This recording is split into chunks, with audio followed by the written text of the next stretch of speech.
The Science of Virtues project is an attempt to bring together scholars from a variety of disciplines to explore the question of virtue or the virtues. And we also understand by science, an organized body of knowledge that has some coherence. So it doesn't mean that everything about virtue can somehow be tested in a laboratory, but rather it passes certain tests of coherence and logic, makes sense, if you will, that there's data to support certain kinds of conclusions. We have winnowed out of over 700 initial letters of interest, 40 projects that have been proposed, and from those 40 projects we're going to decide on about 20 projects that will receive funding from a pool of $3 million. Well, one of our goals is not just to make awards, but to actually get a wide academic and cultural discussion going. So the discussion that emerges between the different investigators is almost as important as their individual research. A goal of the Science of Virtues project is to try to jumpstart a new field of inquiry.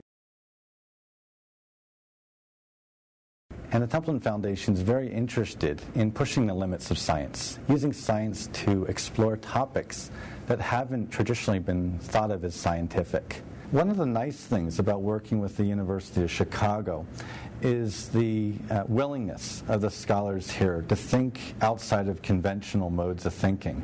Certainly the type of conference that we've seen here in the last 2 days exemplified this. Typically, scholars don't come together to share ideas in the context of a competition, and here they did just that. I was reminded in the session of Sir John Templeton's quote that is often remembered, which is, how little we know, how eager to learn. And I, on a personal level, just had the deep sense of what a pleasure it would be to learn from people who are so deeply formed in a discipline that I only know at a very surface level, and their understanding can inform my work and make it much more precise, and then come up with, at the end, interpretations and inferences that are really sound. Well, over the course of the day today at the conference, we've seen a pretty broad range of different sorts of projects that go from economics to philosophy to neuroscience. And one example that I was struck by is a combination of a philosopher, psychologist, and economist studying the problem of self-control. So economists are interested in preference for long-term gain over short-term gain. Psychologists are interested in a disposition to resist impulses in favor of pursuing goals that are important to the agent. And philosophy is interested in a rational capacity to resist impulses in favor of pursuing goals that are correctly important to the agent. There were others that had to do with cross-cultural notions of virtue. Is there some convergence so that all these different societies that the anthropologists go to, they can identify something as virtue that in many respects seems a lot like virtue in a very different culture, and so on?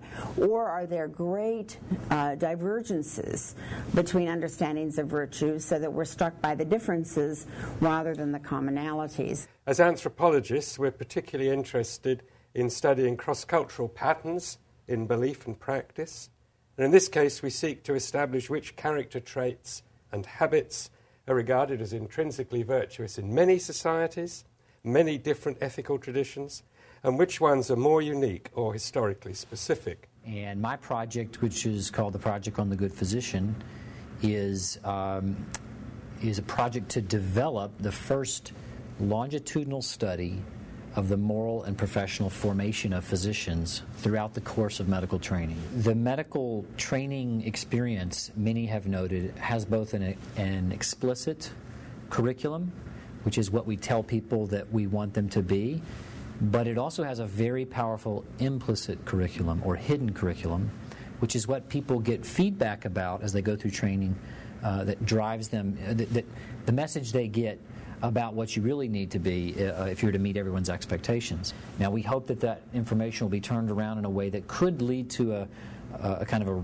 reformation of the medical training experience based on this sort of data that will, we hope, help us better be able to train and form good physicians. In trying to make final decisions about the projects that will get funded, the Council is going to discuss a number of things that we've seen today and a number of aspects of the projects that have been submitted. The projects have all been reviewed by Council members and outside reviewers, and we have those reviews available to us. And what we're going to be looking for in general terms is a kind of distribution and diversity of approaches to thinking about the problem of virtues systematically, scientifically.